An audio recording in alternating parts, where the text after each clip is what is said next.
Hello everyone, welcome to AWA family. देखो बेटा, पांचवा प्रॉब्लम आपके स्क्रीन के ऊपर है। एक्चुअली इसका एक टाइप हमने प्रीवियस यूनिट में पढ़ा था, आज वो एक प्रॉब्लम है। और आपको याद आता होगा, मैंने बोला था कि डिनोमिनेटर में अगर cos x या sin x या cos x sin x दोनों term, similarly cos 2x sin 2x या sin 2x cos 2x दोनों टर्म ऐसे अगर आते हैं, तो इस प्रकार के प्रॉब्लम में एक स्टैंडर्ड सब्स्टिट्यूशन है जो आपको पता होना चाहिए, और वो है कि आपको यहाँ पे tan x/2 is equal to t put करना पड़ता है। जब भी डिनोमिनेटर में cos x हो या sin x हो या दोनों टर्म हो, तो हमेशा tan x/2 is equal to t put करते हैं। हाँ, cos 2x या cos 2x या sin 2x होता तो सिर्फ tan x को पुट किया जाता। तो यहाँ क्या होगा, x/2 tan को उधर ट्रांसफ़र कर दोगे तो tan इनवर्स t हो जाएगा। tan को उधर ट्रांसफ़र कर दोगे तो tan इनवर्स t हो जाएगा। और यहाँ से अगर आप x का वैल्यू निकालना चाहते हो तो x is equal to 2 into tan inverse t होगा, 2 इंटू tan इनवर्स t। अब बेटा हम इसका डेरिवेटिव करते हैं, तो कैसे होगा डेरिवेटिव? नो डाउट x का 1 होता है और उसके साइड में dx आ जाएगा। 2 कांस्टेंट है और tan इनवर्स t का डेरिवेटिव 1/1 प्लस टी स्क्वेयर होता है, लेकिन यहाँ पे 2 का टर्म मल्टीप्लाई में था, इसलिए 2 इंटू 1 2, तो 2/1 प्लस टी स्क्वेयर और t के साइड में आएगा dt। All in all left hand side में dx, राइट हैंड साइड में dt, और ये रिप्लेसमेंट यहाँ सूट करेगा। सिमिलरली आपको जो लिमिट x के गिवन थे उसको भी चेंज करना पड़ेगा। तो वहाँ देखो क्या आएगा, as lower limit x is equal to 0 है बेटा यहाँ पे, तो x के जगह 0 अगर यहाँ रख कर देखते हो तो t is equal to tan 0 ही मिलेगा। x के जगह अगर 0 रखते हो तो यहाँ 0/2 आएगा, और 0/2 का 0 होगा, और tan 0 का वैल्यू 0 ही होता है। tan 0 का वैल्यू 0 ही होता है। उसके बाद अपर लिमिट, तो x का अपर लिमिट π/2 है, x का अपर लिमिट π/2 है। अगर बेटा यहाँ पे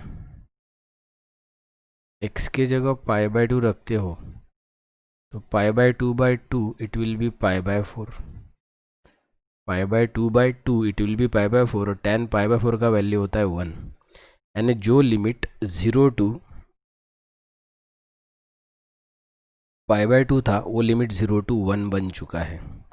ऑल इन ऑल ये जो बेटा इंटीग्रेशन है, यहाँ आएगा इधर लोअर लिमिट 0, अपर लिमिट 1, और 1 इंटू dx ही है ऊपर, तो उसका हो जाएगा 2/1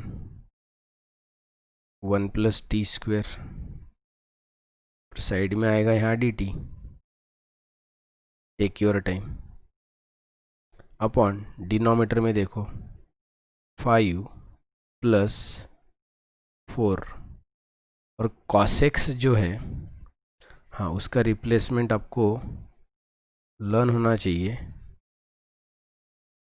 cos x का रिप्लेसमेंट बेटा 1 minus t square upon 1 plus t square ऐसे होता है।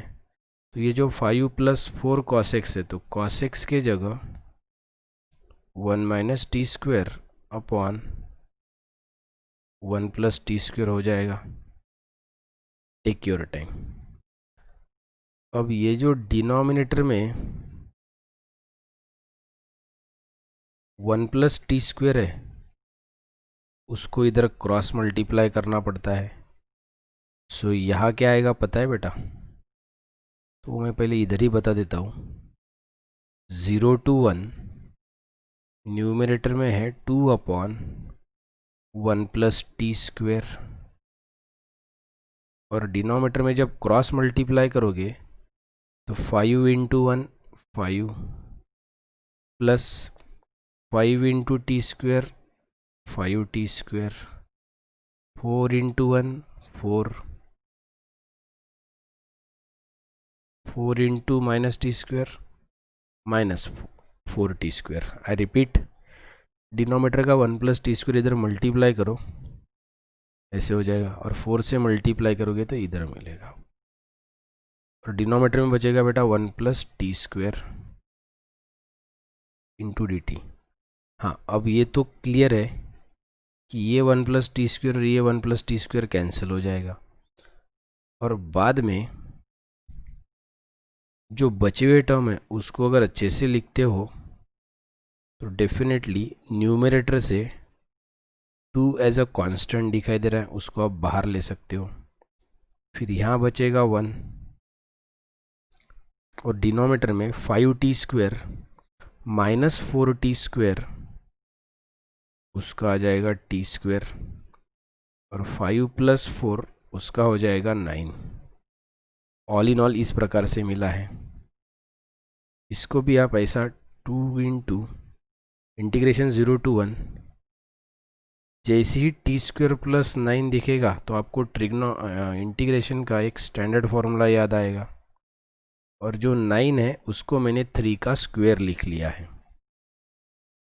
इंटीग्रेशन का यहाँ पे स्टैंडर्ड फॉर्मूला यूज होता है, दैट इज 1/x² + a², और 1/x² + a², इसका फॉर्मूला होता है 1/a 1/a tan inverse of 1/a tan inverse of x/a। I repeat, 1/a tan inverse of x/a इस प्रकार से होगा। अब बेटा आप t के जगह पहले 1 लिखोगे, बाद में t के जगह 0 लिखोगे, तो यहाँ आएगा 2/3, तो tan इनवर्स ऑफ पहले t के जगह 1 तो यहाँ 1/3 आ जाएगा अपर लिमिट, माइनस बाद में t के जगह 0 लिखोगे तो tan इनवर्स ऑफ 0 आएगा, और बेटा tan इनवर्स ऑफ 0 0 ही होता है। ऑल इन ऑल सिंप्लीफाई करोगे तो फाइनल आंसर है 2/3 tan inverse of 1/3। Have a look. So this was the first answer of today's problem. चलो इसी से रिलेवेंट हम और एक प्रॉब्लम देख लेते हैं।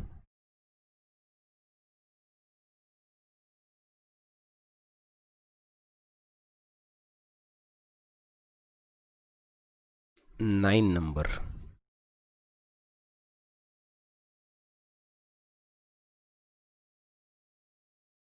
Let I is equal to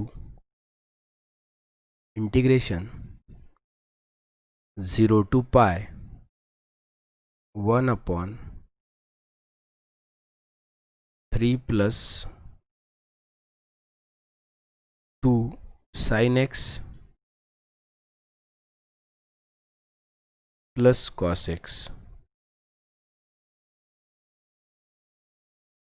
into dx। Come on,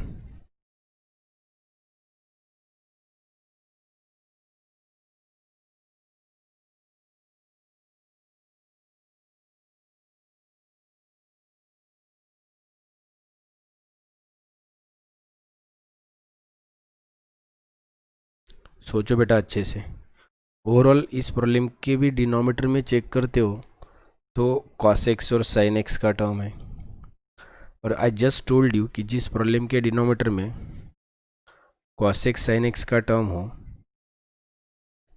उसमें आप हमेशा tan x/2 को t पुट कर देते हो। ओवरऑल बेटा यहाँ से ये जो स्टेप है ये एज इट इज़ यहाँ फॉलो कर देना। उसके बाद मैं आपको लिमिट्स की कहानी बता देता हूँ।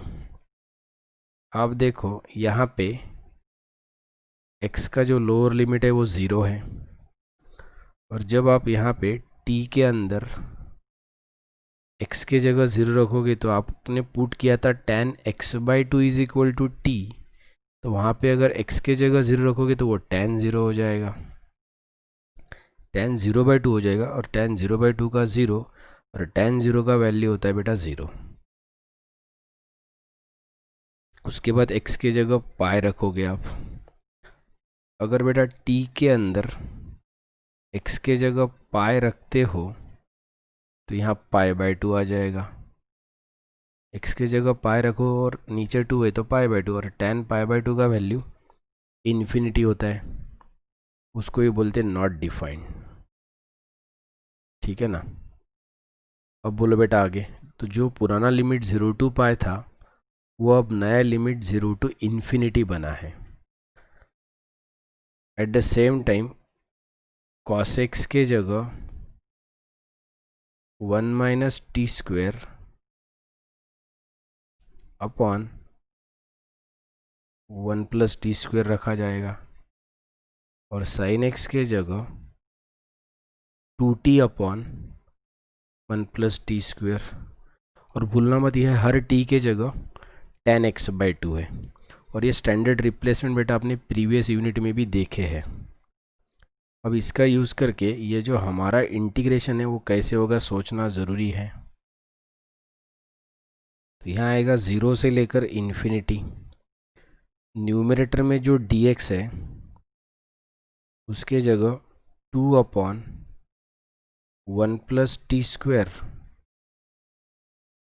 और साइड में हम dt लिखेंगे।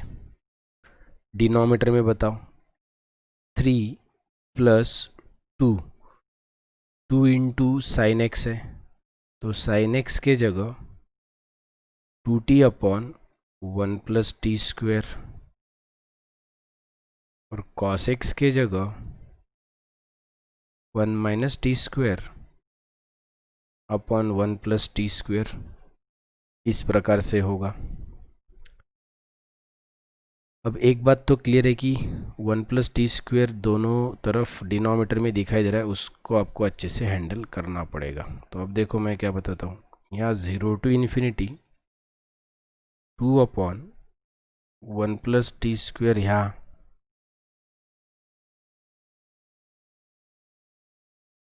और डिनोमिनेटर में लेंगे बेटा हम एलसीएम।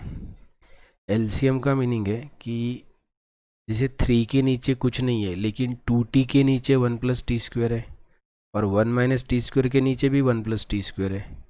इसका मतलब हर टर्म को 1 + t² से मल्टीप्लाई कर देंगे। हर टर्म को 1 + t² से मल्टीप्लाई करेंगे।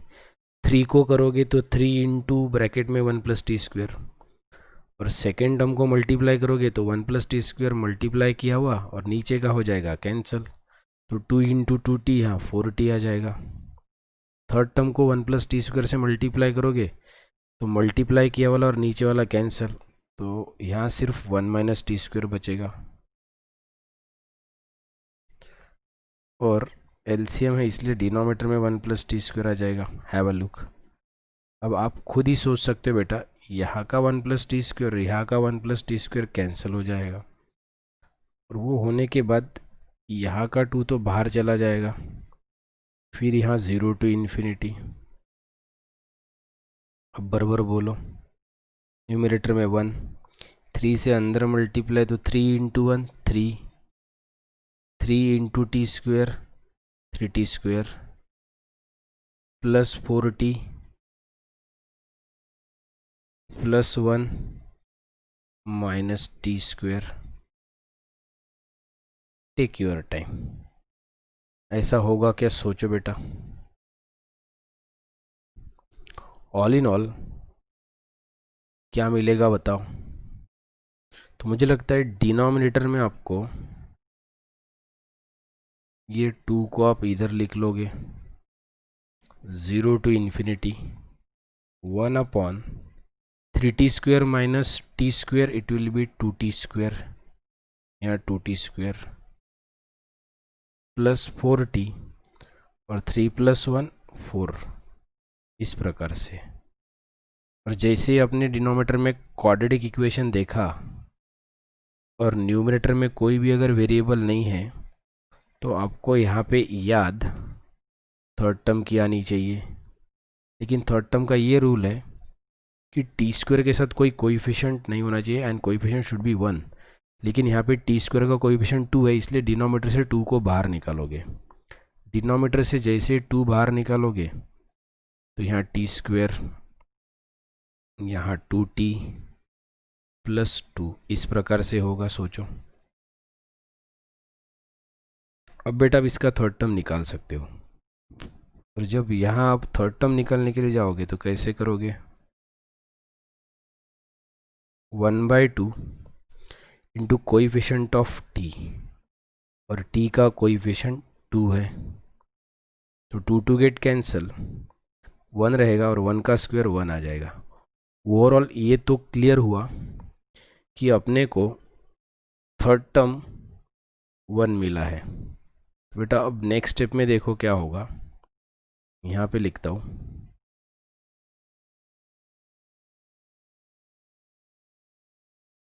I =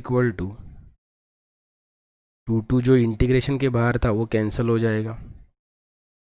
यहाँ आएगा 0 से लेकर इन्फिनिटी 1/t² पॉजिटिव है, इसलिए उस टर्म के साथ हम 1 को ऐड कर देंगे तो यहाँ t² + 2t + 1 आ जाएगा। और यहाँ जो 2 है उसमें से सब्ट्रैक्ट कर देंगे। तो आप देख सकते हो एक बार थर्ड टर्म को ऐड किया है और एक बार सब्ट्रैक्ट किया है। फिर बेटा यहाँ जो टर्म मिलता है वो किसी का ना किसी का परफेक्ट स्क्वायर होता है। तो यहाँ देखो क्या आएगा, 0 से लेकर इन्फिनिटी 1/, पहले 3 टर्म t + 1 का होल स्क्वायर है, पहले 3 टर्म t + 1 का होल स्क्वायर है। और बेटा 2 - 1 का यहाँ आ जाएगा 1। कमॉन, अब इसको अच्छे से हैंडल करोगे तो यहाँ पे एक फॉर्मूला सूट हो रहा होगा, 1/x², 1/1 + x²। और बेटा 1/1 + x², it's a integration of tan inverse of x। 1/1 + x², it's a integration of tan inverse of x, और x के जगह है t + 1, x के जगह है t + 1। But do not forget कि आपको लिमिट अप्लाई करना पड़ेगा। तो पहले बेटा आप t के जगह इन्फिनिटी रखोगे, और इन्फिनिटी + 1 इन्फिनिटी ही होता है, ये हो गया अपर लिमिट। बाद में आप t के जगह 0 लिखोगे, t के जगह 0 तो 0 + 1 1 आ जाएगा। tan इनवर्स ऑफ इन्फिनिटी π/2 होता है, और tan इनवर्स ऑफ 1 π/4 होता है, और π/2 - π/4 π/4 होता है, π/2 - π/4 π/4 होता है। So in this way we have completed this next question, that was 9 number। अब बेटा मैं आपको इसी से रिलेवेंट एक और क्वेश्चन पढ़ाने जा रहा हूँ जो है problem number 6। Just be with me. Let I = integration 0 to π/4, lower limit 0 है, अपर लिमिट π/4 है, न्यूमरेटर में cos x है और डिनोमिनेटर में 4 - sin² x है। Take your time. वैसे तो कुछ स्टूडेंट इसको देखने के बाद ही समझ जाएंगे कि ये भी प्रॉब्लम सब्स्टिट्यूशन का है। क्यों? क्योंकि बेटा ये तो सीधा सीधा दिखाई दे रहा है कि sin x को पुट करो, क्योंकि sin x का डेरिवेटिव प्रॉब्लम में अवेलेबल है। कम ऑन, तो बेटा sin x का डेरिवेटिव होता है cos x, x के साइड में dx और t के साइड में dt। But do not forget कि आपको लिमिट भी चेंज करने पड़ेंगे। x का लोअर लिमिट 0 है, x का लोअर लिमिट 0 है तो बेटा t is equal to sine 0 आ जाएगा, और साइन 0 का वैल्यू 0 होता है। उसके बाद x का अपर लिमिट π/4 है, तो x की जगह π/4 तो यहाँ साइन π/4 आ जाएगा, और साइन π/4 का वैल्यू 1/√2 होता है। यानी जो पुराना लिमिट 0 to π/4 था, अब वो नया लिमिट 0 to 1/√2 है। तो यहाँ आएगा इंटीग्रेशन 0 से लेकर 1/√2, और न्यूमरेटर में जो cos x dx है उसकी जगह dt आ जाएगा, तो इसलिए मैं यहाँ पे 1 इंटू dt लिख लेता हूँ। और डिनोमिनेटर में साइन x की जगह आप t रख रहे थे, तो साइन स्क्वायर की जगह t स्क्वायर हो जाएगा। ऑल इन ऑल यहाँ पे 0 से लेकर 1/√2, 4 को लिखता हूँ मैं 2 का स्क्वायर, 4 को लिखता हूँ मैं 2 का स्क्वायर माइनस टी स्क्वायर। तो बेटा यहाँ पे इंटीग्रेशन का एक स्टैंडर्ड फॉर्मूला यूज़ होगा, that is 1/a² minus x square, और 1/a² माइनस एक्स स्क्वायर ये integration 1/2a log of x minus a, sorry 1/a² minus x square ये इंटीग्रेशन यूज होगा यहाँ पे, integration of 1/a² minus x square, और इसका integration होता है 1/2a log of a plus x, a plus x बोले तो बेटा 2 + t upon 2 minus T, come on, और लोअर लिमिट है 0, अपर लिमिट है 1/√2। अब बोलो आगे, 2 2 सा हो जाएगा 4। बेटा बराबर सोचिएगा आगे। यहाँ पे आप लोग जब अपर लिमिट अप्लाई करोगे तो बोलो क्या आएगा, अपर लिमिट जब अप्लाई करोगे तो यहाँ आएगा हर t के जगह 1/√2, तो इधर भी 1/√2 हो जाएगा, और नीचे भी 1/√2। देख सकते हो आप हर t के जगह लिखा है 1/√2, ये अपर लिमिट माइनस। जब लोअर लिमिट अप्लाई करूँगा तो 2 + 0 अपॉन 2 + 2 माइनस 0, तो हो जाएगा 2/2। 2/2 का मीनिंग 1, और log 1 का मीनिंग 0। सो फाइनली आंसर आएगा 1/4 log ऑफ, पहले टर्म को बेटा क्रॉस मल्टीप्लाई करके देखोगे तो 2√2 + 1 अपॉन में आएगा 2√2 - 1। दोनों के जो नीचे √2 बचने वाला था वो हो जाएगा बेटा cancel. So finally your answer will be this one. और ये log ऑफ 2/2 कहाँ गया, तो 2/2 का मीनिंग 1 है, और log 1 का वैल्यू बेटा 0 होता है। ठीक है, चलो अब देखेंगे हम प्रॉब्लम नंबर 10। आज का आखिरी क्वेश्चन है, अच्छे से हैंडल करो। Let i is equal to integration 0 to π/4, 0 से लेकर π/4, और बेटा अंदर है sec⁴ x dx।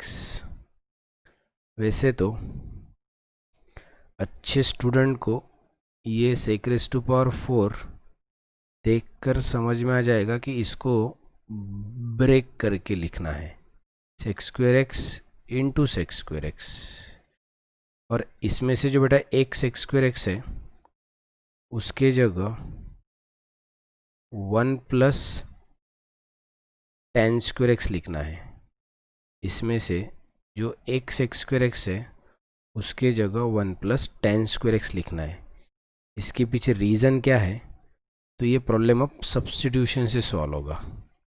अब आप आराम से tan x के जगह t पुट कर सकते हो, और tan x के जगह t पुट करने के पीछे रीज़न ये है कि tan x का डेरिवेटिव प्रॉब्लम में प्रेजेंट है, और tan x का डेरिवेटिव होता है बेटा sec² dx। But do not forget कि आपको लिमिट भी चेंज करना पड़ेगा। बोलो लिमिट कैसे चेंज होगा? जो लिमिट आपको गिवन है वो x का लिमिट है, x का लोअर लिमिट 0 है। तो जब आप t का वैल्यू निकालने के लिए जाओगे तो tan x is equal to t था, तो x के जगह 0 तो tan 0, और tan 0 का वैल्यू 0 होता है। उसके बाद अपर लिमिट π/4 है। सो यहाँ पे t is equal to tan x और x के जगह आएगा π/4, और tan π/4 का वैल्यू होता है 1। यानी जो 0 to π/4 था अब वो 0 to 1 बन गया है। तो ये थे बेटा चेंजेस लिमिट्स में। तो बोलो आफ्टर सब्स्टिट्यूशन हमारा प्रॉब्लम होगा कैसे? तो जो 0 to π/4 है वहाँ 0 to 1 आ जाएगा, 1 प्लस tan² था तो उसकी जगह t² आ जाएगा, और sec² dx था उसकी जगह dt आ जाएगा। अब इसका इंटीग्रेशन करोगे तो 1 का इंटीग्रेशन t आ जाएगा, t² का इंटीग्रेशन t³/3 आ जाएगा, 1 का इंटीग्रेशन t और t² का इंटीग्रेशन t³/3। अब अगर यहाँ पे आप अपर लिमिट लोअर लिमिट लगाओगे तो t के जगह 1 रख के देखो तो 1 का क्यूब भी 1 ही होता है, बाद में t के जगह 0 रख के देखो तो ऐसे आ जाएगा, और फाइनली आंसर आ जाएगा 4/3। 4/3 नहीं भाई, 4/3। Take your time. So in this way beta we have completed this all 4 problems। हमने एक्सरसाइज 4.2 में से क्वेश्चन 2 से टोटल 10 प्रॉब्लम सॉल्व किए हैं। आप एक एक प्रॉब्लम को अच्छे से प्रैक्टिस करो और परफेक्ट बनाओ। Thank you very much.